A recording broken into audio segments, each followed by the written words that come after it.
এখন যে কয়েকটি পশ্চিমা দেশে বাংলাদেশের সাথে মাথা ব্যথা আছে, যেমন ইউকে, যেমন কানাডা, যেমন মার্কিন যুক্তরাষ্ট্র, যেমন ফ্রান্স, যেমন ইতালি, যেমন জার্মানি, যেমন জাপান, যেমন চীন, রাশিয়া, ভারত, এই কয়েকটি দেশ।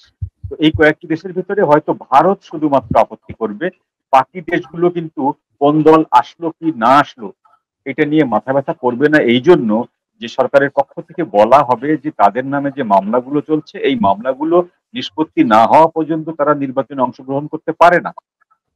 যেহেতু এটি একটি বিপ্লবী সরকার, যেহেতু জনগণের অভ্যুত্থানের মাধ্যমে, বিপ্লবের মাধ্যমে একটা সরকারকে উৎখাত করা হয়েছে, সুতরাং তারা আইনগতভাবে তাদের বিচার হওয়ার পরে সেই আইন, সেই বিচারের আরপিও সংশোধনী এর মধ্যে অনুমোদন দিয়ে দিয়েছে। এখন যদি সত্যি সত্যি এটা তো একটা নীল নকশা বলা যেতে পারে, এটিকে আর আপনি যেন মেটিকুলাস ডিজাইন, তাহলে নীল নকশা, তো সেই নীল নকশা যদি হয়ে থাকে তাহলে একতরফা নির্বাচন করে কি তারা পার পাবে, এটি একটি প্রশ্ন। আরেকটি প্রশ্ন, আজকে কিন্তু জিএম কাদের খুব স্পষ্ট করে বলেছেন যে এই ডক্টর ইউনূস সরকারের অধীনে নির্বাচন হতে পারে না, কারণ তারই নিজের একটি দল রয়েছে। এটি কিন্তু জিএম কাদের আজকে বলেছেন।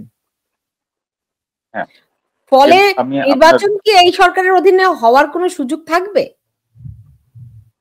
আচ্ছা, আপনার প্রথম প্রশ্নটা আরেকবার করুন।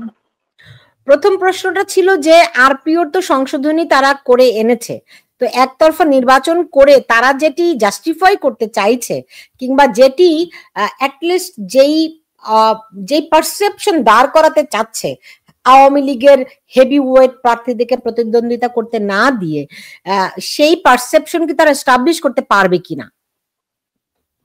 এস্টাবলিশ করতে পারবে। কয়েকটি দেশ প্রতিবাদ করবে, কিন্তু অধিকাংশ দেশ এটা মেনে নেবে। কারণটা হলো কি যে এইসব দেশের বাংলাদেশের অভ্যন্তরীণ রাজনীতি নিয়ে অতটা মাথা ব্যথা নেই। যেমন ধরুন আপনি যুগোস্লাভিয়া বা সার্বিয়া, বা যেমন ধরুন আপনি মেক্সিকো, এই টাইপের দেশের সাথে বাংলাদেশের কোনো লেনদেনও নেই, উঠা বসাও নেই। এই ধরনের দেশের বাংলাদেশকে নিয়ে কোনো মাথা ব্যথাও নেই। এখন যে কয়েকটি পশ্চিমা দেশের বাংলাদেশের সাথে মাথা ব্যথা আছে, যেমন ইউকে, যেমন কানাডা, যেমন মার্কিন যুক্তরাষ্ট্র, যেমন ফ্রান্স, যেমন ইতালি, যেমন জার্মানি, যেমন জাপান, যেমন চীন, রাশিয়া, ভারত, এই কয়েকটি দেশ। তো এই কয়েকটি দেশের ভিতরে হয়তো ভারত শুধুমাত্র আপত্তি করবে, বাকি দেশগুলো কিন্তু কোন দল আসলো কি না আসলো এটা নিয়ে মাথা ব্যথা করবে না। এই জন্য যে সরকারের পক্ষ থেকে বলা হবে যে তাদের নামে যে মামলাগুলো চলছে এই মামলাগুলো নিষ্পত্তি না হওয়া পর্যন্ত তারা নির্বাচনে অংশগ্রহণ করতে পারে না। যেহেতু এটি একটি বিপ্লবী সরকার, যেহেতু জনগণের অভ্যুত্থানের মাধ্যমে, বিপ্লবের মাধ্যমে একটা সরকারকে উৎখাত করা হয়েছে, সুতরাং তারা আইনগতভাবে তাদের বিচার হওয়ার পরে সেই বিচারের শাস্তি ভোগ করার পরেই শুধুমাত্র নির্বাচনে অংশগ্রহণ করতে পারবে। তাদেরকে এরকম একটা বুঝ দেওয়া হবে বিদেশি মাধ্যম যদি আপত্তি করে। এটা হলো একটা ব্যাপার। আর করে ফেলার পরে আপনি মানলেন কি মানলেন না সেটা নিয়ে আমার কিন্তু মাথা ব্যথা নেই। আমি যদি নির্বাচনটা করে ফেলতে পারি, সরকার যদি নির্বাচনটা তার বাহিনী সমূহ দিয়ে, তার প্যাটার্ন করা লোকজনকে দিয়ে একবার করে ফেলতে পারে, করে ফেলার পরে কে মানলো কি মানলো না এটা নিয়ে সরকার মাথা ঘামাবে না। কারণ তখন যারা নির্বাচিত হবে তখন প্রফেসর ইউনূস তাদের উপর দায়িত্ব দেবে যে তোমরা টিকে থাকতে পারবা কি পারবা না সেটা তোমাদের বিষয়, আমার আর কোনো দায় নেই। তখন যে নির্বাচিত হবে, ধরুন আমরা ধরে নিলাম যে বিএনপি নির্বাচিত হলো, বিএনপি নির্বাচিত হলে বিএনপি সরকারকে অবৈধ ঘোষণা করবে কে? মার্কিন যুক্তরাষ্ট্র, ইউনাইটেড কিংডম। তারা তো পারবে না এটা করতে। তারা নিন্দা করতে পারবে, তারা সমর্থন প্রত্যাহার করতে পারবে, তারা সমালোচনা করতে পারবে, কিন্তু বাতিল তো করতে পারবে না। বাতিল করতে পারবে কি? বাংলাদেশের সুপ্রিম কোর্ট। বাংলাদেশের সুপ্রিম কোর্ট বলবে যে এই নির্বাচন ফেয়ার অ্যান্ড ফ্রি হয় নাই, এই নির্বাচন অবৈধ। সেটা বাংলাদেশের সুপ্রিম কোর্ট বলতে পারে, সেটি প্রেসিডেন্ট একটা বিশেষ কোনো আইনে বলতে পারে, কিন্তু তার আগে তো বলতে পারবে না। কিন্তু করে ফেলার যে ব্যাপারটা, সেই করে ফেলতে যে যাচ্ছে, সেই করে ফেলার ব্যাপারটাতে এখন পর্যন্ত ডক্টর ইউনূস এবং তার বাহিনী নিশ্চিত না যে তারা পারবে। তারা এখনো নিশ্চিত না। আর দ্বিতীয় প্রশ্ন যেটি হচ্ছে যে জিএম কাদের সাহেব যেটি বলেছেন ঠিক সত্যি কথা, যে প্রফেসর ইউনূস যখন বলেন যে আমাকে ছাত্ররা নিয়োগ দিয়েছে, ছাত্ররাই আমাকে ডেকে এনে প্রধান উপদেষ্টা বানিয়েছে, এবং সেই ছাত্রদেরকে যখন তিনি পার্টি করার অনুমতি দিয়েছেন এবং বলেছেন তারাই আগামী দিনে বাংলাদেশের ভবিষ্যৎ, এবং হুম। সেই পার্টিকে তিনি সরকারি তহবিল থেকে টাকা দিয়েছে, সরকারি বাহিনী তাই সেই পার্টিকে প্রোটেকশন দিয়েছে, সরকারি বাহিনীর ছত্রছায়ায় প্রোটোকলে সেই সংগঠনটি সারা বাংলাদেশ সফর করেছে, এবং এখন পর্যন্ত তারা সরকারি টাকা পয়সা দিয়ে চলছে। সুতরাং এই পার্টিটা যে ডক্টর ইউনূসের পার্টি, এইটাকে অস্বীকার করার কোনো সুযোগ ডক্টর ইউনূসের সামনে নেই, তিনি অস্বীকার করতে পারবেন না। তো জিএম কাদের সাহেব এই ব্যাপারটা ঠিকই বলেছেন যে এটি তার পার্টি, যেহেতু তার একটি পার্টি বিদ্যমান সেহেতু তিনি নিরপেক্ষ নন। তো সঙ্গত কথা। তো আপনার কি মনে হয় যে এর মাধ্যমে একটা সরকারকে উৎখাত করা হয়েছে, সুতরাং তারা আইনগতভাবে তাদের বিচার হওয়ার পরে সেই বিচারের শাস্তি ভোগ করার পরেই শুধুমাত্র নির্বাচনে অংশগ্রহণ করতে পারবে। তাদেরকে এরকম একটা বুঝ দেওয়া হবে বিদেশি মাধ্যম যদি আপত্তি করে। এটা হলো একটা ব্যাপার। আর করে ফেলার পরে আপনি মানলেন কি মানলেন না সেটা নিয়ে আমার কিন্তু মাথা ব্যথা নেই। আমি যদি নির্বাচনটা করে ফেলতে পারি, সরকার যদি নির্বাচনটা তার বাহিনী সমূহ দিয়ে, তার প্যাটার্ন করা লোকজনকে দিয়ে একবার করে ফেলতে পারে, করে ফেলার পরে কে মানলো কি মানলো না এটা নিয়ে সরকার মাথা ঘামাবে না। কারণ তখন যারা নির্বাচিত হবে তখন প্রফেসর ইউনূস তাদের উপর দায়িত্ব দেবে যে তোমরা টিকে থাকতে পারবা কি পারবা না সেটা তোমাদের বিষয়, আমার আর কোনো দায় নেই। তখন যে নির্বাচিত হবে, ধরুন আমরা ধরে নিলাম যে বিএনপি নির্বাচিত হলো, বিএনপি নির্বাচিত হলে বিএনপি সরকারকে অবৈধ ঘোষণা করবে কে? মার্কিন যুক্তরাষ্ট্র, ইউনাইটেড কিংডম। তারা তো পারবে না এটা করতে। তারা নিন্দা করতে পারবে, তারা সমর্থন প্রত্যাহার করতে পারবে, তারা সমালোচনা করতে পারবে, কিন্তু বাতিল তো করতে পারবে না। বাতিল করতে পারবে কি? বাংলাদেশের সুপ্রিম কোর্ট। বাংলাদেশের সুপ্রিম কোর্ট বলবে যে এই নির্বাচন ফেয়ার অ্যান্ড ফ্রি হয় নাই, এই নির্বাচন অবৈধ। সেটা বাংলাদেশের সুপ্রিম কোর্ট বলতে পারে, সেটি প্রেসিডেন্ট একটা বিশেষ কোনো আইনে বলতে পারে, কিন্তু তার আগে তো বলতে পারবে না। কিন্তু করে ফেলার যে ব্যাপারটা, সেই করে ফেলতে যে যাচ্ছে, সেই করে ফেলার ব্যাপারটাতে এখন পর্যন্ত ডক্টর ইউনূস এবং তার বাহিনী নিশ্চিত না যে তারা পারবে। তারা এখনো নিশ্চিত না।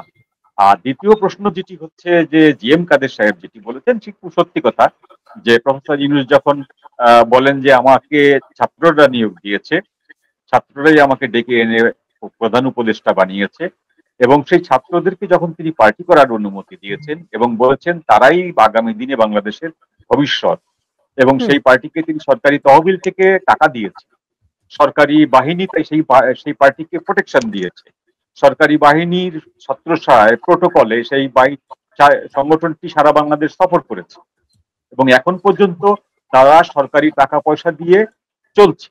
সুতরাং এই পার্টিটা যে ডক্টর ইউনূসের পার্টি, এইটাকে অস্বীকার করার কোনো সুযোগ ডক্টর ইউনূসের সামনে নেই, তিনি অস্বীকার করতে পারবেন না।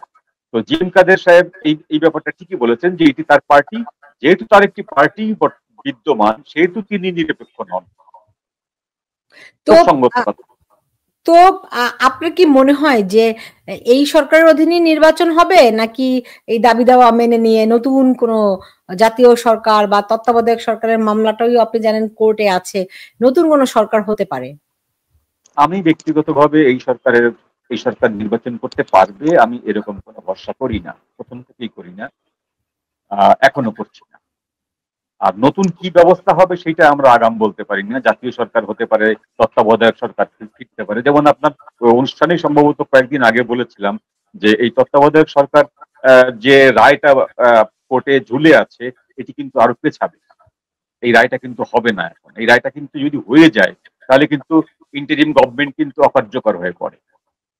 এই রায়টা হয়ে যাওয়ার সঙ্গে সঙ্গে রায়টা যদি ঘোষণা হয়, এটি যদি চিঠি ইস্যু নাও হয়, শুধুমাত্র মৌখিক ঘোষণা হয়ে রায়টা হয়ে গেলেই কিন্তু ইন্টারিম সরকার অকার্যকর হয়ে পড়বে, প্রফেসর ইউনূস ভ্যালুলেস হয়ে পড়বে। সুতরাং এই রায়টা এখন দেবে না। এই রায়টা যে কোনো ভাবে হোক পেছানো হবে, পিছিয়ে সেটা নভেম্বরে যাবে না ডিসেম্বরে যাবে না মার্চ মাসে যাবে এটি আমরা জানি না, আমরা আগাম বলতে পারি। তবে রায়টা যে পেছাবে সেই আলামত অলরেডি দেখা যাচ্ছে, এই রায়টা নিয়ে কোর্টের যে একাধিক বিষয় নিয়ে আলোচনা করা হচ্ছে, একাধিক বিকল্প ভাবা হচ্ছে, এবং সেই কারণেই আদালত এই রায়টি এখন দেবেন। সুতরাং এই রায় না দিলে কি হবে? রায় না দিলে সরকার তার নির্ধারিত যে ছক, যে প্ল্যান, সেই প্ল্যান অনুযায়ী নির্বাচন করতে চাইবে। সেই নির্বাচন করতে চাওয়ার পরেও তাদের যে নিজস্ব 3টি স্টেক হোল্ডার, জামাত, বিএনপি এবং এনসিপি, তাদের ভিতরে যে এক ধরনের ঐক্য আছে, সরকারের বানানো ঐক্য, এবং সেই ঐক্যের ভিতরেও যে একটা অনৈক্য আছে, আবার স্বার্থ সংশ্লিষ্ট অনৈক্য, সেই অনৈক্যের কারণে একটা বড় ধরনের কেওয়াস সৃষ্টি হয়। সেই কেওয়াসটার সাথে যদি বাইরের শক্তিগুলোর এই আওয়ামী লীগকে ইনক্লুসিভ করার চাপটা যোগ হয়, তাহলে পরিস্থিতি যা দাঁড়াবে সেইটা হ্যান্ডেল করার কোনো ক্ষমতা সরকারের নেই। সরকার মাঝখান থেকে এই 15 জন সেনা কর্মকর্তাকে আদালতে তুলে সেনাদেরকে এক ধরনের প্রতিপক্ষ বানিয়ে ফেলেছেন। এখন সেনারা সরাসরি ওনার বিরুদ্ধে বিদ্রোহ না করলেও, সরকারের বিরুদ্ধে কোনো মিলিটারি কু যদি নাও করে, সেনারা হয়তো দেখা যাবে যে নীরব থেকে যাবে। সেনাদেরকে আপনি সেনা নিয়োগ দেবেন নির্বাচন কেন্দ্রে, সেনারা হয়তো সেখানে যাবে না, বা গেলেও হয়তো চুপচাপ দাঁড়িয়ে থাকবে। কোনো সন্ত্রাস ঘটনা ঘটলে তারা কাজ করবে না, এইভাবে তারা অসহযোগিতাও করতে পারে। সুতরাং এই সব অনিশ্চয়তার কারণে আমি এখনো বলছি যে ফেব্রুয়ারির নির্বাচন যে হবেই, এ বিষয়ে এখন পর্যন্ত শতভাগ গ্যারান্টি দেওয়া যাবে না। এখন যে তারা আবার নতুন করে বিপ্লবী সরকারের আলাপ দিচ্ছে, এনসিপি এবং জামায়াত বলেছে, প্রধান উপদেষ্টাও তাদের সঙ্গে সহমত বা একমত পোষণ করেছেন, তো তিনি কি আবার হঠাৎ করে সাংবিধানিক ঘোষণা দিয়ে দিতে পারেন নাকি? না, এইটা জানার জন্য ওনার ফরহাদ মাজারের কাছে যাওয়া উচিত। ওনাদের প্রিয় পাত্র ফরহাদ মাজারের কাছে গেলে খুব ভালো উত্তর পাবেন উনি। ফরহাদ মাজার বহু আগেই বলে দিয়েছেন যে জাতীয় বিপ্লবী সরকার গঠনের যে উদ্যোগটা, সেটা আগস্ট মাসেই মৃত্যু হয়েছে।